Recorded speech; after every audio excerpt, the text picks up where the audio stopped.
the gods help them that help themselves. Right. It is one of Aesop's greatest hits, honestly. It's been around for what, 2,500 years? Something like that, yeah. And I think for most of us, certainly for me anyway, when we hear that phrase, we hear a very specific, very pulled up by your bootstraps kind of message. So it definitely lands that way today. It sounds like a lecture on self-reliance. Yeah. You know, stop whining, do the work, don't wait for a handout. The whole idea that if you want a result, you just have to grind for it alone. Exactly. It feels a little cold. It feels like the universe is saying, hey, don't look at us. You figure it out. Right. But you brought in this stack of sources for our deep dive today, including this really fascinating essay called The Gravity of Redemption. And it basically claims we've been reading this entirely wrong for 2 millennia. We really have. The source argues that if you look at the original context, Aesop is not telling you to just go it alone. He's actually describing a mechanism. Like a physics thing. You know, sort of spiritual physics. Yeah. He's saying that the gods or luck or grace or opportunity, whatever you want to call that invisible force, they are involved. They don't actually abandon the field. But they have conditions. They have geometry. The argument is that these forces are reactive. So they only move in concert with someone who is already in motion. This is deeper arrangement. Okay, I like that. It's not about solitude, it's about intersection. You literally have to be moving to intersect with the help that is available to you. So it's less about do-it-yourself and more about meeting grace halfway. That is the perfect phrasing. Yeah. Meeting grace halfway. And today, we're going to look at what that meeting actually looks like in the real world. But we aren't just talking about ancient fables here. No, not at all. We were doing a deep dive into the actual mechanics of redemption, of leadership, and surprisingly, neuroscience. And the source list for this deep dive is eclectic, to say the least. It is a bit all over the place, but it works. I mean, we've got ancient Greek fables, we have the biblical letter to the Galatians, we've got modern neuroscience from Matthew Walker, business strategy from Seth Godin, and here is where it gets really interesting to me. The central case study is the classic 80s basketball movie, Hoosiers. I know it sounds like a complete mess on paper, but I promise you, they are all telling the exact same story. So our mission today, for everyone listening, is to figure out how leaders actually create an environment for redemption, and why showing up is the engine that makes that invisible help possible. Right. And to do that, we have to take a trip to Hickory, Indiana. Let's go! So if you haven't seen Hoosiers, or maybe you just haven't seen it in 20 years, we need to talk about the character Shooter. Oh, Shooter. Yeah. He is the town drunk. He's the father of one of the players, but he's basically the town embarrassment. He has burned every single bridge. And then you have the new coach, Norman Dale. And this is the massive pivot point of the whole story. Coach Dale does something that makes absolutely no sense to the town. No sense at all. And frankly, it usually makes no sense to the audience the first time they watch it either. He asks Shooter to be his assistant coach. Which is wild. I mean, the guy is struggling to even stay sober. He's unpredictable. He's literally stumbling onto the court half the time. Why on earth does the coach do that? Is he just short-staffed and desperate? See, that's what everyone assumes. But the source material emphasizes that this was not just casual optimism. It wasn't the coach just hoping for the best. It was a strict discipline. And we have a really good reference here to John Wooden, the legendary UCLA basketball coach. The Wizard of Westwood. Exactly. Wooden didn't just watch his players play. He studied them. He had this ingrained habit of constantly being aware and observing. Okay. The argument here is that seeing potential in a broken person, someone like Shooter, it isn't a personality trait. It's a skill. You literally have to train your eyes. Wait, hold on. How is empathy a skill? You either have it or you don't, right? Not necessarily. The source argues that we are biologically wired to see threats and failures first. It's what keeps us safe. Oh, sure. Survival instinct. Right. So to see potential in a drunk, you have to actively suppress your own judgment reflex. You have to hunt for the signal amidst all that noise. So Coach Dale looks at Shooter and sees the addiction, obviously, but he forces himself to look deeper until he sees the basketball strategist underneath. Precisely. He is data mining for talent, where everyone else just sees a massive liability. But the town absolutely hates it. They despise it. And specifically, Shooter's own son hates it. There's this scene And it is just painful to watch, where the son pushes back hard. He basically says he don't deserve a chance. Which you have to admit is a completely reasonable reaction. Oh, 100%. If that was my dad and he'd let me down 1,000 times, I'd probably say the exact same thing. Like, don't encourage him. He's just going to embarrass us again. It is entirely rational. But this is where our deep dive gets intensely psychological. The source brings in Gandhi to analyze the son's reaction here. Gandhi. Yeah. Gandhi said the enemy is rarely hate. The enemy is fear. The son isn't angry because he hates his father. He's angry because he is absolutely terrified. Terrified of what, exactly? Just being let down again. Exactly that. Because despair is safe. Despair is predictable. Yeah. If I decide that you are a loser, I can't be hurt when you inevitably lose. I know exactly where I stand. Right. But if I hope, if I let myself actually believe you might get better, I'm exposing my throat. Hope is incredibly dangerous because it requires you to risk your heart on a man who has broken it 100 times already. Wow. So the son isn't being cruel at all. He's just trying to survive. He's wearing armor. Right. And this defines the actual job of the leader. The source quotes the physician William Osler here. What does Osler say? He says the leader's job is to be calm, strong, and patient.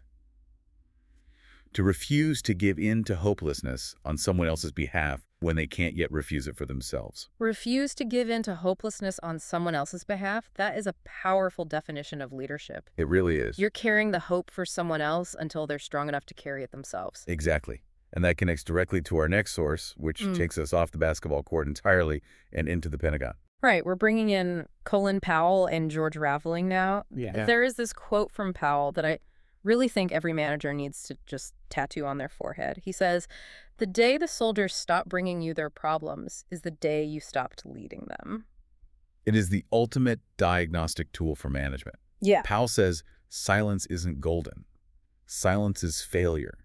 If your team isn't coming to you, they've either decided you can't help them or they've decided you just don't care. Either way, you have completely failed as a leader. So let's apply that to Shooter. Yeah. Because he had definitely gone silent. He wasn't asking anyone in that town for help. No, he had internalized the verdict of the town. He fully believed he was worthless, so why bother asking for anything? He had completely sealed that channel of communication. And Coach Dale reopened it. And I think this is critical, he didn't wait for Shooter to come to him. That's the key, the unprompted reach. Yeah. Coach Dale asked for help first. By asking Shooter to be the assistant, he sent this unspoken message. He was saying, I have not concluded you are beyond help. I am still here. But wait, the source points at something really technical here about reliability.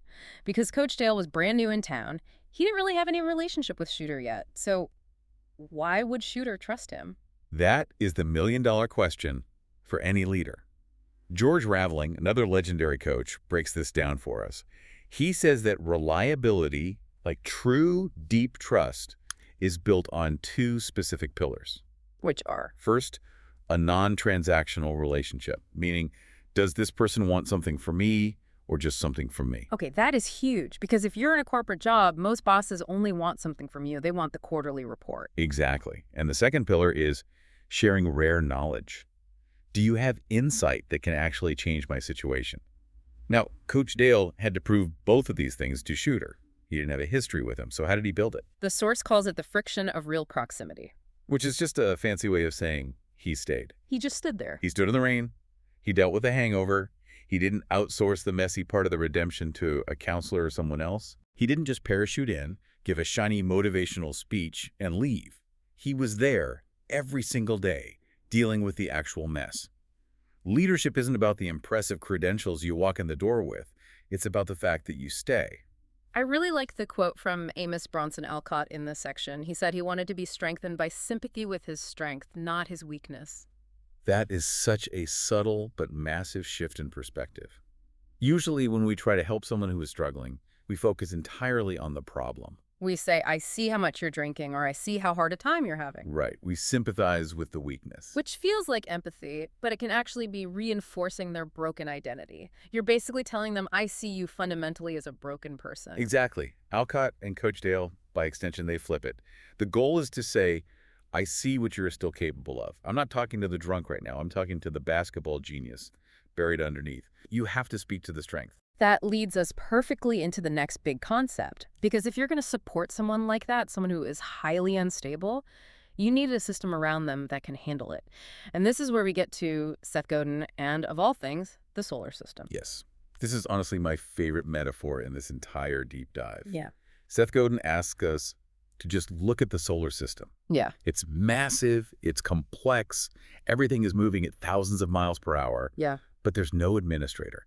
There is no vice president of planetary alignment making sure it all works. There's no one checking a spreadsheet to make sure Jupiter's in the right spot today. Right. So why doesn't it just fly apart? Gravity. Yeah. It's this invisible force that holds the entire system together without any active micromanagement.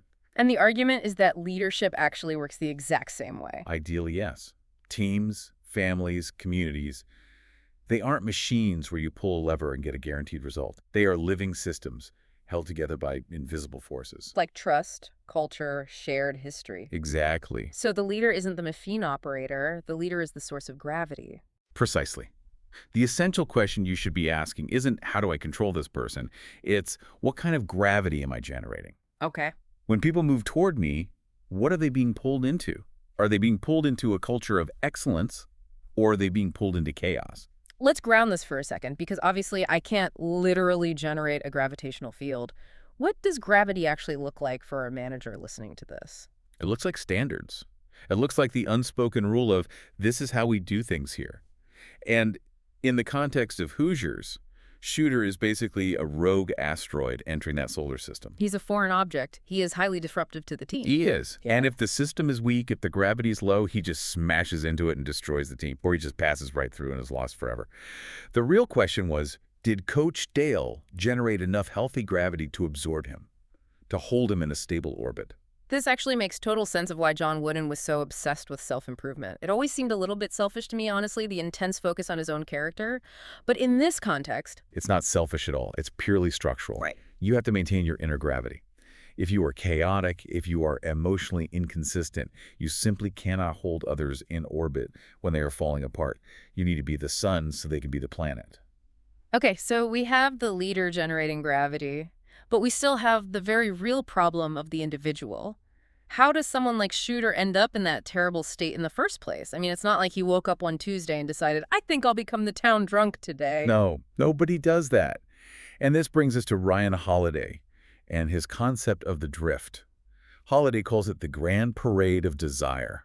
Which sounds very poetic, but what does that mean practically for us? It means that a downfall is almost never one massive evil choice. It's a trajectory. It's a slow, barely noticeable accumulation of small indulgences. You skip one workout, you have one too many drinks at a party, you tell one small lie to a client. Each one seems completely harmless in the moment. But they add up. They accumulate into a definitive direction. The source quotes Marcus Aurelius, the Roman emperor, here. He said, "We need to look at the pleasures of robbers honestly." Meaning what? Meaning, don't just judge them morally, but look practically at where those roads lead. Look at the trajectory. So if the core problem is a trajectory of small, compounding failures, what is the solution? Because the source takes a really hard turn into neuroscience here with Matthew Walker. This is where we get the fundamental concept of training success, not failure. Now, I want to push back on this just a little bit, because if you work in Silicon Valley or anywhere in the startup world, the absolute mantra is fail fast, fail often. Right. We're constantly told we're supposed to learn from our mistakes, right? So why is the source telling us explicitly not to train failure? It's a really great question. And we have to distinguish between intellectual experimentation and biological habit formation. Okay, break that down. The neuroscience suggests that your nervous system is essentially a giant, unfeeling recording device. It doesn't judge whether an action is morally good or bad, or helpful or unhelpful. It just records repetition. So it just records whatever I do most often, regardless of what it is. Right. It's a process called myelination. Every single time you perform an action, whether it's shooting a free throw, playing a piano scale, or showing up late to a meeting goal, your brain wraps that specific neural pathway in a fatty substance called myelin. Okay. It basically insulates the wire. It makes that signal travel faster and much more efficiently the next time you do it. So if I practice missing the shot... You are literally building a biological superhighway in your brain dedicated to missing the shot. You are becoming a world-class expert at failure. Yeah. Your nervous system is learning the error. Wow. Okay, Yeah. so how does this apply to redeeming someone like Shooter? Because he is already an expert at failure. He's got a lot of myelin wrapped around those bad habits. Exactly. So you have to completely stop the repetition of failure. If you set the bar too high, say you tell him, get sober today and we're going to win the state championship, and he inevitably fails, he just reinforces that failure pathway. He's just practicing letting you down again, so Yeah. you have to lower the rim. You have to lower the rim until he literally cannot miss. You have to manufacture a win for him. Okay. That is why Coach Dale started so small. Yes. For Shooter, the bar wasn't win state on day one. The bar was just show up sober to practice, or maybe some days it's even just show up. And when he does that, You celebrate it. You heavily reinforce that new success pathway. You let his brain remember what it actually feels like to keep a promise. You're chemically restructuring his identity, one small win at a time. and then once that baseline is solid, you can raise the bar a little. Exactly.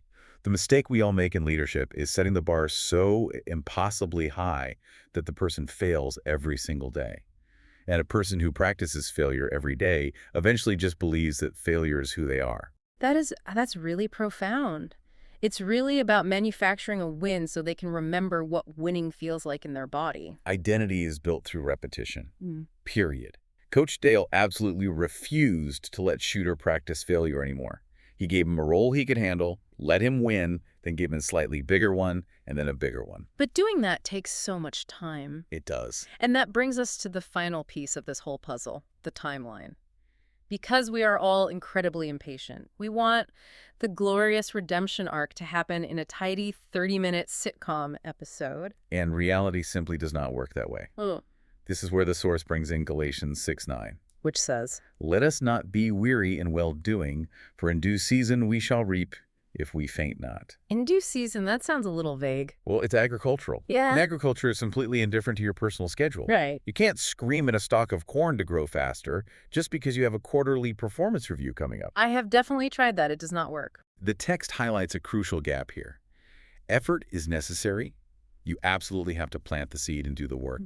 But the timing is not yours to control at all. Yeah. The due season is the time it actually takes, not the time you decided it should take in your business plan. So the discipline isn't just doing the hard work. The discipline is the patience. It's the discipline of staying in the field.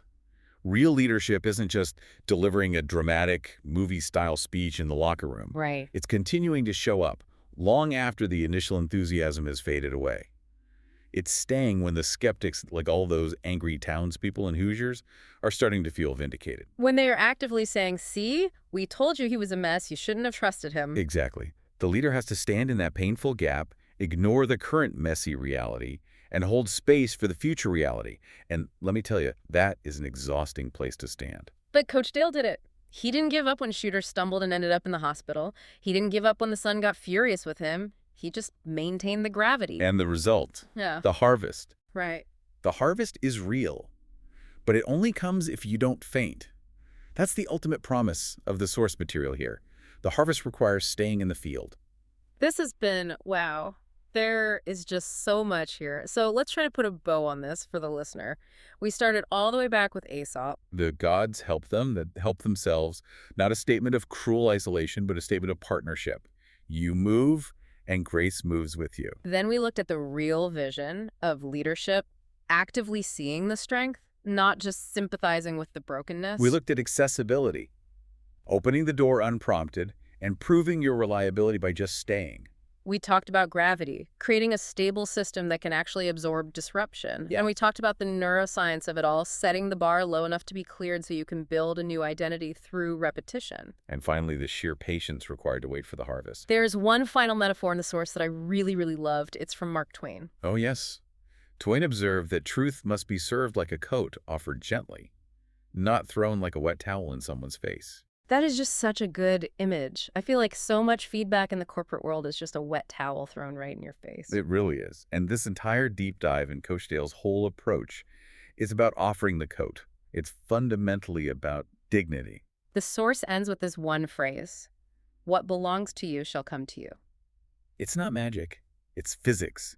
It's spiritual physics. The invisible forces you set in motion, the gravity you generate, eventually returns exactly what you put into it. And I think that leads us perfectly to the closing image of the film. The team finally makes it to the giant arena for the state finals. Right. and they are terrified. It is massive. It's 10 times bigger than their tiny little gym back home. And what does Coach Dale do? It's brilliant. He pulls out a tape measure. He has one of the players measure the height of the rim, 10 feet. Then he has him measure the distance from the backboard to the free throw line, 15 feet. It's exactly the same as back home. Exactly. The dimensions are exactly the same. The work is the same. Mm. What they brought with them, who they had become through all that repetition, was enough. That seriously gives me chills every single time I think about it. It should. Because it reminds us that the gods really do help those who help themselves. But that help very often looks like a leader who refuses to let you practice failure.